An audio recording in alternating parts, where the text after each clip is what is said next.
You're listening to the Ask Drone U podcast. You ask, we answer your drone questions. Whether you're here to turn your passion into profit or you simply fly for fun, we're a community of learners and teachers who aspire to achieve greatness. We are Drone U. Hey everyone, welcome to another fun episode of Ask Drone U. My name is Paul. And my name is Rob, and we hope most certainly that it's fun, and that all starts with you guys and your questions. So thank you for sending them in. This is episode number 1027. I'm still getting used to saying 1000, and it's pretty cool. Thanks for spending a few days. Many of you have spent a few minutes of your day with us. Yeah, greatly appreciate it. We're excited about today's episode because I'm not going to be distracted at all. And we are excited to discuss a very important issue, which is how do you create relationships, or where do you go as a centralized unit for search and rescue missions? There are a lot of groups out there, and frankly, I'm not really sure if we have the answer to this other than just the age-old adage of I know what has worked from experience. And I think that this is one of those takes because, you know, there's a new group that we wanted to get on this show that's focused around search and rescue drones. In fact, I think that was a group, again, that PJ was a part of. But how do you link those groups with local agencies, and how are those groups working with local agencies to be known?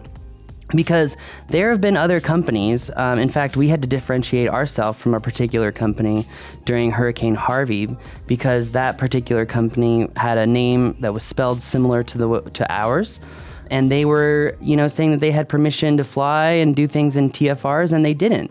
And they were using people's footage and like literally stealing people's footage and using it. And it's just one of those things that, you can, once again, cause more harm than good. We've done shows on responding to hurricanes, and luckily we're in one of the slowest hurricane seasons since 1982, which is fantastic. But what happens when disaster strikes your area? Who do you call? What group are you a part of? What do you do? How can you position yourself to be an asset? As opposed to a liability, which we talked about before. Yes, because again, it's not a fine line, by the way. It's a pretty bold line. Yeah, not a fine line at all. What I will say, though, that I think is extremely important is that no matter what you do to set yourself up with groups, you need to remember the fundamentals of doing any search and rescue work whatsoever, or working with governments whatsoever, which rule number one is you always work with chain of command. So you always have to figure out who's in charge, who's running it, how do you work with chain of command? Because yes, it may be difficult, and yes, there may be a lot of red tape, but oftentimes you need to work with chain of command. So in this show, I'm also just going to reiterate really quick some of the classes and whatnot that you should be aware of, some of the piloting stuff that you should be aware of when it comes to search and rescue. This particular show is focused about how do you build relationships and essentially become, like I said, an asset for your local governments. So we're going to focus on that. But in any time we do a search and rescue show, as you know, because we are about to launch a search and rescue class, this is something that's really, really near and dear to my heart because I feel like, drones are one of those tools that can be used for good or bad. But if you don't know what you're doing, the chances are is you could actually cause more harm than good. So I think it's really important to kind of discuss these things, Rob. So. Good morning. This is Brad from sunny Florida along the Gulf Coast. Guys, I've learned so much from your podcasts and videos, and thank you for the great content. I'd like to volunteer my drone and services to my local government, such as search and rescue or disaster response. Living along the coast with storms and boating accidents and such.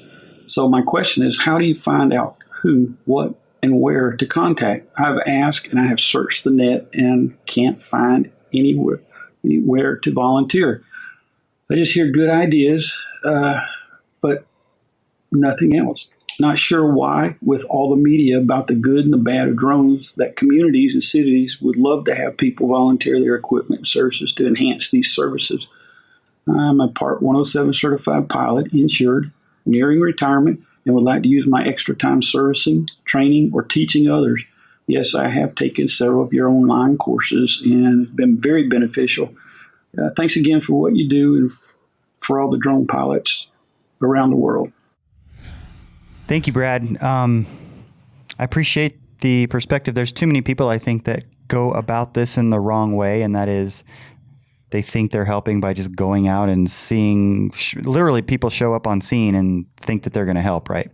And ultimately they end up getting in the way. And one of the things that comes to my mind is that it's going to take somebody, so we can give people contact information or ideas on where to go, groups to be a part of, et cetera. But you always talk about working with the command center, the chain of command as it relates to these scenarios.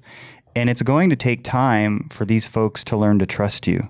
And so typically what I've seen with our members and so forth that have been involved in this kind of work, this kind of volunteer work in particular, is they get asked, right? They get a call from someone that knows them because of their reputation. And I'm not saying this to discourage you, Brad, but just know it could take some time. I think it's cool that you have sort of built up the background and you're ready to go use your services to help people.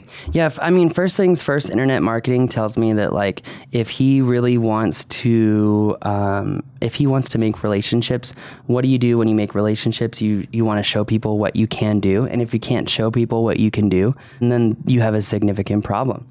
So I think first things first is that I think that this guy needs to make a very good presentation of why he, as a drone pilot in his local area, so you need to write an article for your website on why you believe drones can help in search and rescue, about doing things systematically, about doing orthomosaics for disaster reconstruction to have a better idea of homes that may need help and whatnot. And I would give examples of what you know. Don't talk about what you don't know, because you could end up hurting yourself significantly. With that said, sorry, I'm thinking about how would I do this, right? Sure. Because we just recently did this with a local New Mexico group, and I was like, I don't want to be a part of your group. Like, I literally was like, no, thank you. Because, they don't understand the potential problems that they could be causing. So I had to immediately remove myself from that group. And I think it's important that we talk about, too, if you should be a part of a group or what you should do. So for me, right now, I'm talking about my personal opinion. What do I think you should do? I think you should write an article about search and rescue, include the name of your area, ways that you believe it can help, and how to contact you in the form of an emergency. It's probably not a contact form or an email. Give them a phone number and a way to reach out to you directly. But then I would use some sort of CAPTCHA form to make sure that people aren't just getting your phone number for egregious use. Now, that being said, from there, I would be reaching out. I would find out from the newspaper, go read all the old newspaper articles about disasters that happened to your area. Who was in charge? Who was making the call? Do some investigative work. Figure out what branch of the government was in charge, who was in charge of that particular branch, and what is the typical formulation of the chain of command from there.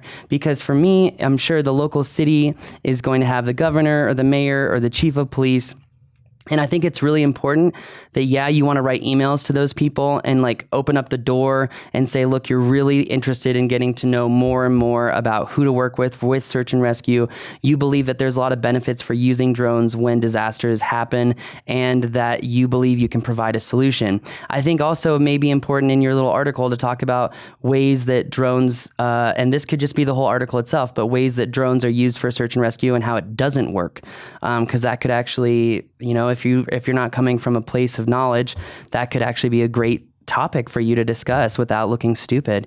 But then utilize that, send that in an email to local government officials, the chief of police, this, that, and the other. They're going to get spammed with stuff like this all the time. So you need to go out to networking events, get to know these people, work with these people, figure out who is in charge of their disaster relief program. When emergency strikes, what are their typical standard operating procedures?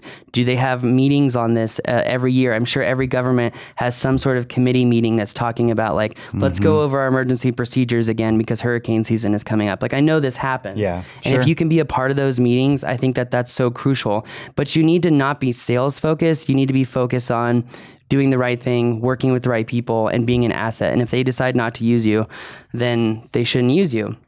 But also in that article, I would include the benefits of hiring local drone pilots rather than drone pilots coming in from all over the world.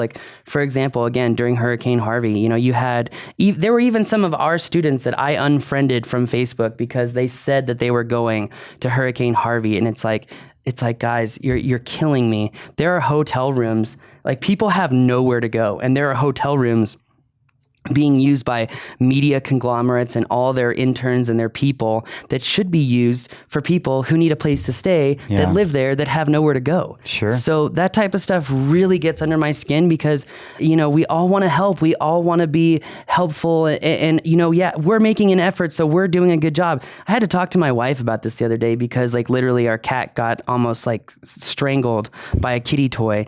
And I was in there like trying to help it. And she comes in and she just pulls the cat, which made the whole thing worse. And I had to say, like, sometimes you gotta like trust me. Like, I know what I'm doing. You gotta work through chain of command. Yeah. Oh, yes. Yeah. Try having that conversation, Rob. I didn't mean it that way. I really didn't. I meant in that moment, you were commanding the situation. But when I had this conversation with Sarah, I'm not that dumb. When I had this conversation with Sarah, she was like, no, I'm not in the wrong. And I'm like, I'm not saying you're in the wrong. I'm trying to say if you actually want to do the right thing and help people, you need to think it through. You can't just react. And, you know, we live in such an emotional society now, and everyone just reacts and they do what they want to do to make themselves feel good. But the people who are truly successful are thinking, what's the third move, the fifth move, the 10 move? Like, what's going to happen down the line if I do X, Y, and Z? And they take time. Life is a game of chess. Yes. I need to say no more. No. Please carry on. Like literally. Carry on. No, you're right though. No, but it is. It really is. There was a study at UNM when I got my criminology degree, and they said one of the most successful programs that they ever had in reshaping inmates' lives and making them better people for society was literally teaching them chess and teaching them that chess taught them how to think about what is going to be the consequence of their action. If they go down that line, what's the next action? Are there other actions that could maybe have a similar effect but won't have a negative, consequence down the line? It was fundamentally I love it. It was just so powerful when you change the perspective of thought, where it's not necessarily about the content but rather the context. And that context shift had an amazing transformation for inmates. You know, we always say people can't be what is it called? Rehabilitated. And I think that there are some people that really can't be. But I think the vast majority of people can be if they are taught how to think. And I think that is something that is so deprived in this damn society. And it makes me so angry because everyone just reacts. People listen to respond. People do things to be right. People do things to serve their ego. They don't think about, if I actually really want the best for myself and this person, I need to slow the hell down right now. Think about what I'm saying and what effect is that going to have? Here. It's been a hard one for me, Rob. So I'm working through this myself, okay? Well, you're right in saying that most people, I'd say the vast majority of people that are showing up to these scenes, for example, they really do want to help. I think that most of them have altruistic motives, but, you know, obviously there are those that are there for their own glory or whatever, but unfortunately it does more harm than good in most cases. I couldn't agree more. It's just the reality. But hopefully we've given Brad some ideas of where to go. And I really like the idea of getting with because you even mentioned, Brad, specifically your local government. And so things like just be aware of the city council, your county boards, all of those kinds of folks particularly in Florida, like Paul said, they're having a lot of conversations about this stuff. That you can be a part of and, listen in for a while, see what's important to them, see what they're working on, and then incorporate some of those things into articles that you're writing, et cetera. And so, and be patient and work the system and you'll be helping out in no time, hopefully. Yeah, I think that also there's a really good point too, is so many people join groups for search and rescue, and those groups always try to send people to events. I think that there could be so much value in like a Facebook group or something where local government can go in and say, we need 5 drone pilots. You have to meet some sort of basic qualifications. Like you've had 100 hours, you've gone through some sort of search and rescue training, and then we're able to work with you. Of course, there's an infrastructure challenge there of proving it, and especially when they need pilots quickly. And that infrastructure, I don't think exists yet in terms of traiing that you're referring to, but it's probably. I don't think so. I hope it's coming. I don't think so either. We are working on something. Maybe we'll be a part of that. I know one of our competitors has a class for it, but it's not helping our industry at all. It's not something that's actually providing usable, actionable data that's going to save people's lives. If anything, it's just causing confusion by people who really don't know what the hell they're doing. And it boils my blood, Robin. I've had to learn how to like not say people's names and who it is and why. And it's like, look, I understand you have good intentions, but there's no reason for me to berate your good intentions and be pedantic. Rather, we just need to release information that I think solves the problem. So that's what we're going to do. Sounds great. On that bombshell, that's going to do it for us today. My name is Paul. My name is Rob. This is Ask Drone U.